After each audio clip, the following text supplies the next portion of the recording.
Go ahead and start. We're going to start with the normal learn it piece. Veronica's going to lead that for us today. And then we'll switch over to just regular department stuff after that. So I'm just going to sit and let her kind of take over. Okay, so I appreciate Andrew for letting me lead this department meeting. It is my first department meeting that I've ever led, so just bear with me. The first thing that we're going to do is do a little icebreaker. So it's a this or that, but I'm going to challenge you guys to something new. We always talk to each other with our grade level PLC, so what I want you guys to do is do this or that with somebody who is not in your PLC and not teaching your grade. So go ahead and stand up, and go ahead and talk to someone, do this or that with someone who is not in your grade. All right. Candle in her mouth. You want to join us? Come join us. Is there one? I'm probably candle it, I guess. Doesn't matter. I'm just not a coffee person. I'm not a coffee person, so I guess candle. I'd rather write that because my boyfriend has 4 million items. I don't want to have to read it. I already candle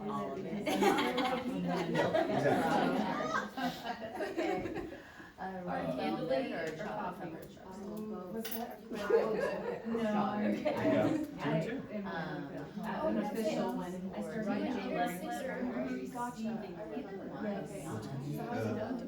Probably receiving, just because I've got bad writing. spring semester. Feels selfish to say receive and not like.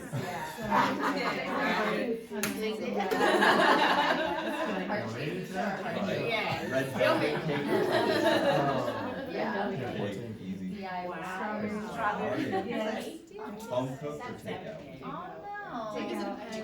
Home cooked. Yeah. Too much. I've been, yeah. Once we had, so my wife went to grad school when we had 2 young kids. It was like one was 1 and the other was like 2.5, almost 3. Yeah, I was absolutely doing all the cooking and cleaning and all that. And she's romantic. Yeah, it's a show, but it's like a 30-minute show. Hershey pizza, Hershey pink. Pizza. Pizza, so I'll go They pink. have like all this celebrity stuff. DIY kits?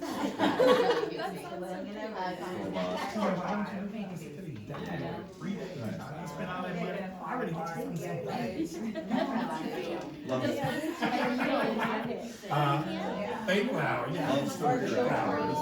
Jewelry.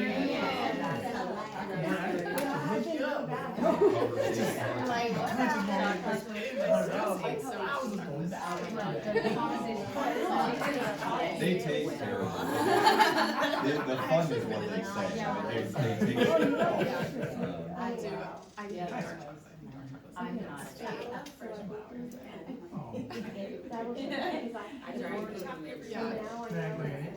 Yeah. It's funny, I did a battle bracket with, See, I know it's about. Me too. Like all 3 of I my was classes. I had like chocolate marshmallows. I wouldn't even like chocolate marshmallows because I can't have sweet chocolate. Yeah, I do want that. It's like a little dark chocolate. Yeah, I love the one with. Chocolate all around. Yeah. I like the dumplings. Hey, be sure you guys all sign in.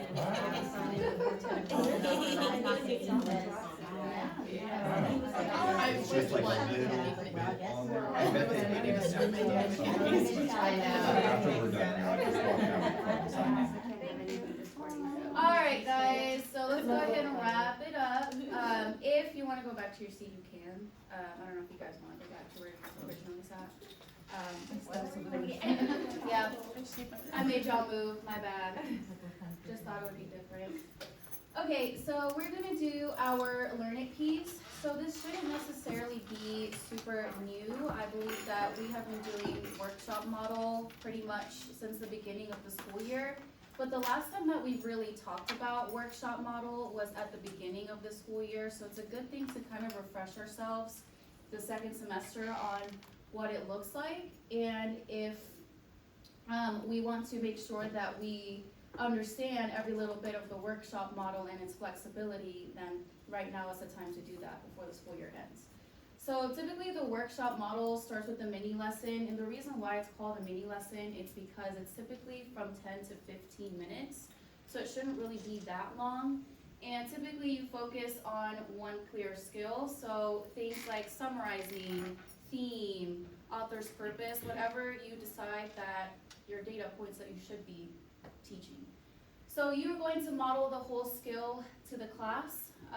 So you can do this by probably finding the author's purpose for them if you were to be doing the author's purpose, or you can summarize in front of them if you're teaching summary.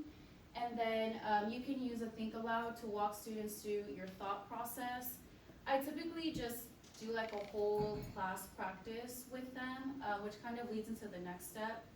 Use visuals, anchor charts, or mentor text. Use a short passage to model the skill, kind of like how I just talked about, like if you were to be finding summarizing or author's purpose. And quickly connect with the material. So example mini lesson topics: finding text evidence to support the claim, use transition words in argumentative writing. Funny enough, we're actually doing this on Tuesday.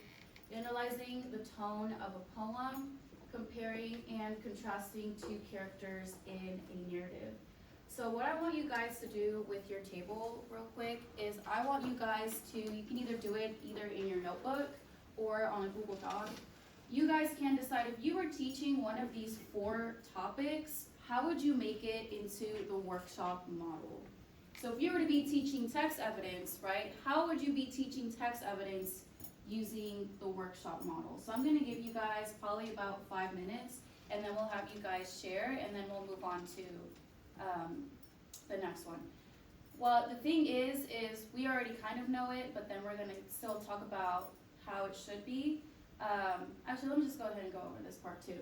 So yes, you have a mini lesson, right? And then typically you guys have work time for the students for 20 to 30 minutes. This is either time to differentiate tasks, include choice, use timers to track the process. Typically, this is a time where you decide group structure, like are you going to have them work individually, are you going to have them work in groups or in pairs? Typically I start with groups or in pairs first, and just include some practice. And then you have a reflection piece after they do a practice either with group or partnerships or on their own.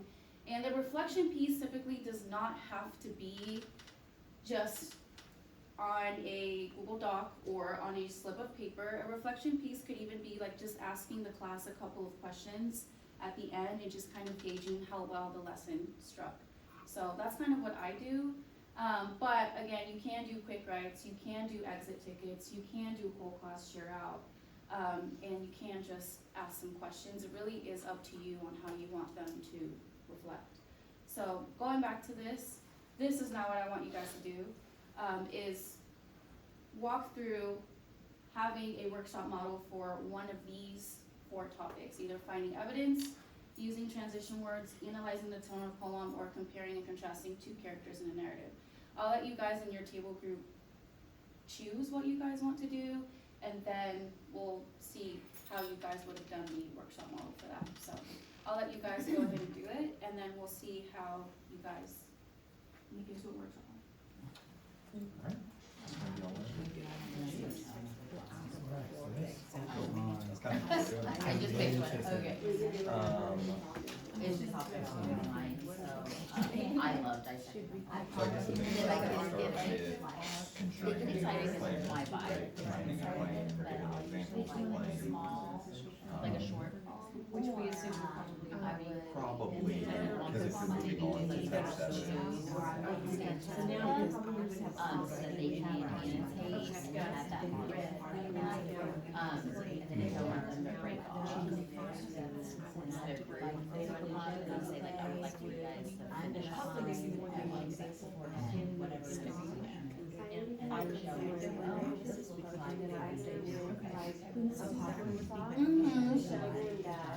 I mean, like, we use workshop a ton, and Yeah. it's just like, workshop and graduate is really cool, because it's just like, the mini lesson is kind of us like doing I do / we do, depending on the topic, and then now it's the you do, and Oh, it's them independently working, whether that's for. Everybody participates.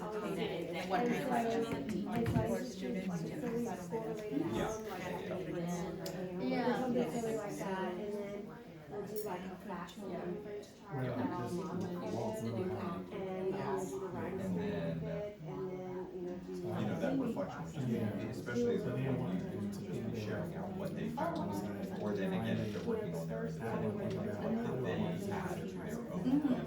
yeah, because that one's like a little bit harder, So, right? And so I you do know, when agree. they have to make sure that I'm using my own, coming out in my own words with the evidence, so that you can all feel Yeah. how, instead of just saying according to the text, we're gonna say, little Johnny was good. Sometimes like it just mind. Yeah. They will typically share. Like I just want to like. Yeah, and so just showing them how to make, start out with your own words, and then inferences, as if they're your words.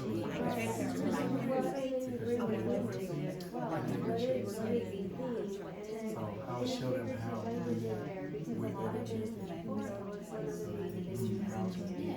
That's fun. Just And Mike, yeah, like, I don't know about sixth grade, but Yeah. oh, yeah, so good, is they can say, it has a strong line. We need a smaller essay.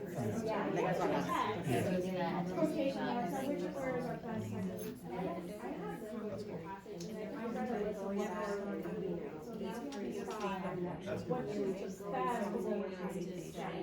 And then the characterization.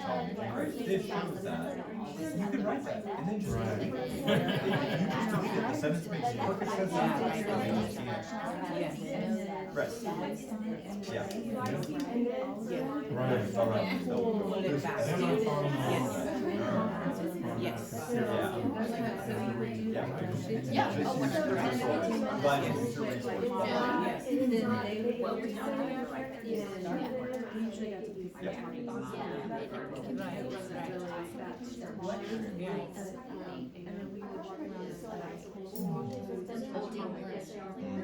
good.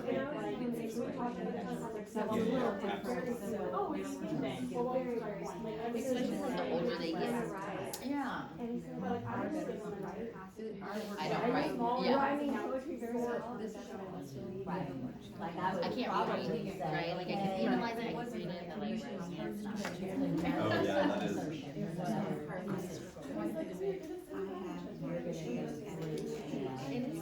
Fine, like, next time, like we partner, speech jobs, find your best, like find a couple of people. There's so much I don't write on it. And they have to do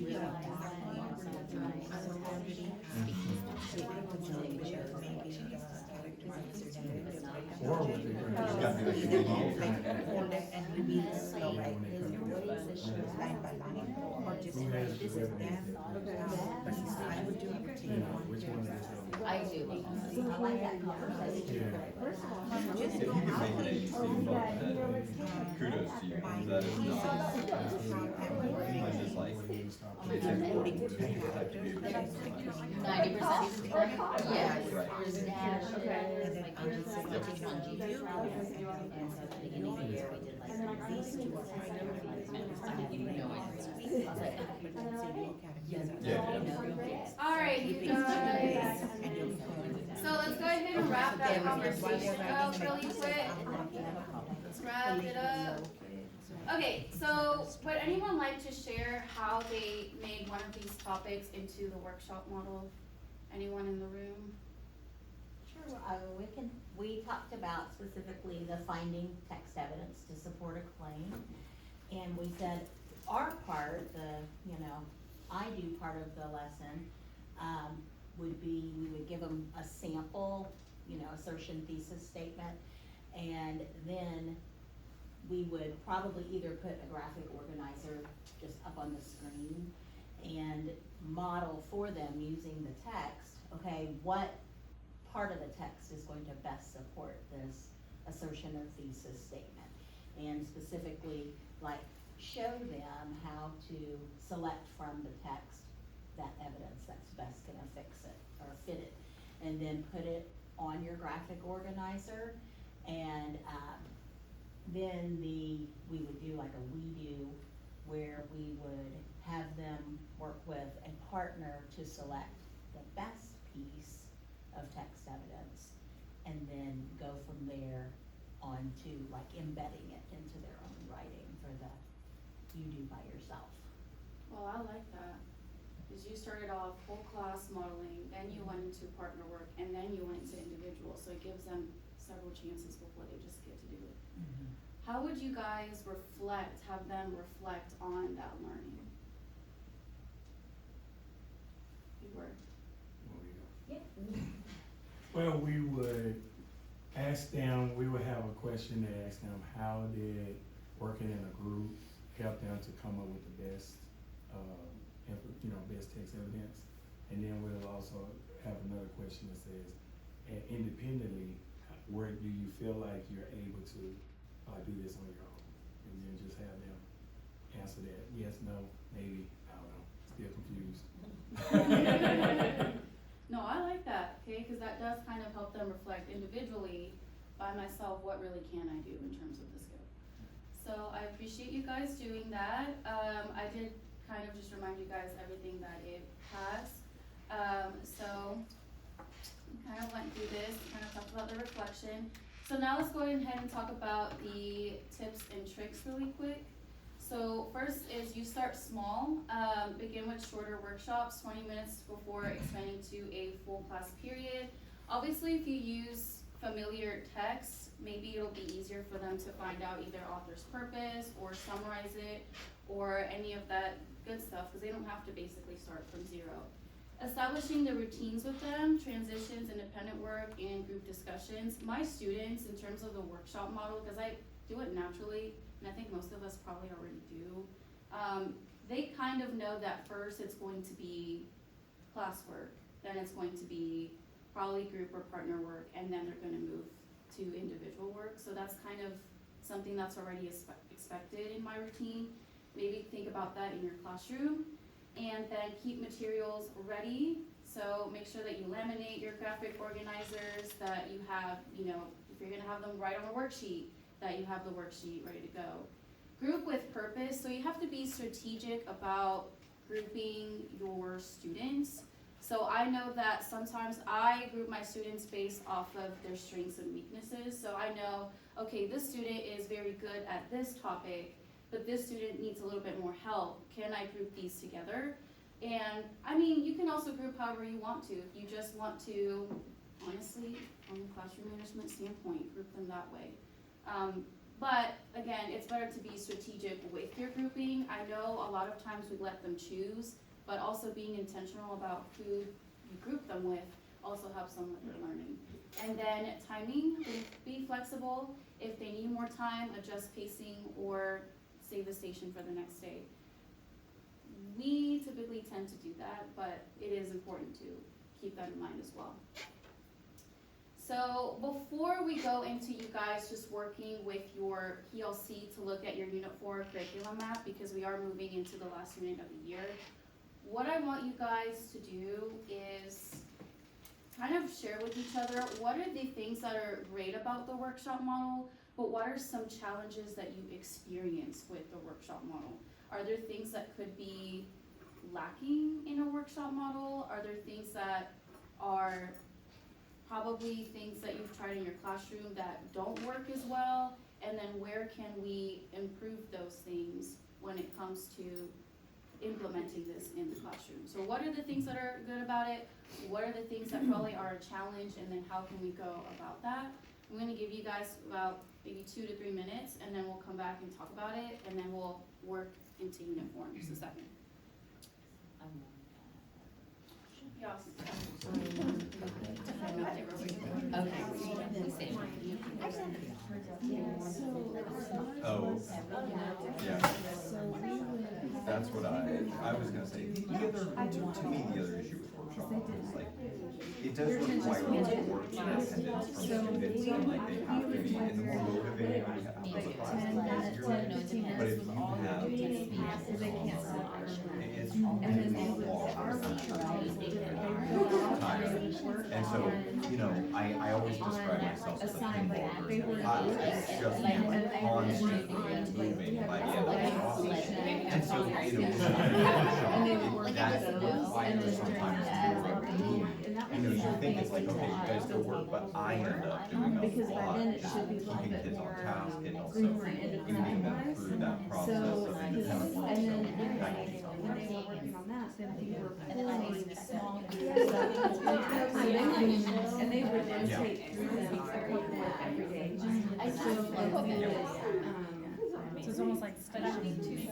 yes, it was station, but we did it. Yeah. Yeah, we did it Like, every very single like, day. yeah. But it was kind of a way to get practice or a piece in. And then if we noticed there were things that they weren't, and then we also differentiated it within that, so like the same group might be there, but it would be a similar activity, but when they, like the writing, there would be three, usually three different like levels, and they knew which one they would do, so they were all working together, but they weren't all doing the same levels. Because they were very, There's just a motivation issue. you know, That's a hard thing to overcome. so that's what, like, so we always had about, 15 to 20 different activities going every single day. Yeah, so they would kind of get, and then I would pull my room, and that's when Like I always they kind of know were wrap directed, but it's like like, those, I'm not they really weren't like having them share out or anything. I'm just like, hey, stations, remember this, this, but when I this, pulled whenever. them, they But were. it's never really So I like would share pull them, out. we would work on the different skills and what they needed, very directed or extra. So I don't know that our workshop model is like this workshop model is, but it's similar. I feel like this, kind of allows for, like, so you model it, and then on practice, but during that practice, to we have like our second period, your first year, right? Like, we had those kids, like, in movement, like, different, like, not stations, but it was like a mixed school. Yeah. Yeah, and that's what, I'm trying to figure out where to put my tables, I need a spot to pull them, so that's when we look after we're all done today. That's my To, like, lay it out like that. yeah, so that I have a table where if I want to put them, because right now I can pull them. So everybody knows Which about it does this. bug me a little bit, because people always have to work, but, you know, I would like to have a table, like a set spot, to where if I have 3 kids, I would. All right, you guys, thank you so much. Let's go ahead and start wrapping the conversation up. Bye, guys. So that I can pull them. But, so I don't know how to wait. All right, so let's go ahead and share out a little bit. So if you would like to share out the positive things of the workshop model, what is something positive that the workshop model does for our students? Can somebody share real quick? I can. One reason that I use workshops so much is I think like, again, every grade level is a little different, but for me in 8th grade, it's like, I think we're really trying to get them to become independent learners, independent workers as much as we can. And us being more of that facilitator and guiding them. So to me, that's why I like workshop, is because I think it fosters that in them. It pushes them to work independently and all of that. No, I agree with that. It does push them to work independent, because you have an independent chance when you do workshop model. And that's what it kind of does, is it should lead them into being able to work by themselves. So does anybody else want to share something else positive that they found? So when I do workshop, I have to purposely make it heavily scaffolded still, because they're in 6th grade. And then I have to, workshop is in my head, but it's not in their head. So I have to make it look like this is a workshop, guys. So I arrange my room a certain way, I follow the model certain way, the timer goes differently. After after I do the think aloud model, they're all seated like kindergarten, like they all come closer, like we have this modeling done, and then they would talk to their partner. Once that's the second step, like I do, you do, and then they're spread out, so they're sent out rather for independent work. So what I do conference, just a little bit, like instead of me pulling them to my table, I'm going conferencing with them where they are at, and then meet them where they are, and then see where the gaps are from what I taught to them. So I just make it look like, okay, I'm doing workshop, you need to know I'm doing workshop. So it has to look like I'm doing workshop, rather than, but our everyday class model follows the same thing, like I'm teaching, you're working with a partner, you have a worksheet, and then you're independent. So, but they don't see the transition on a workshop day.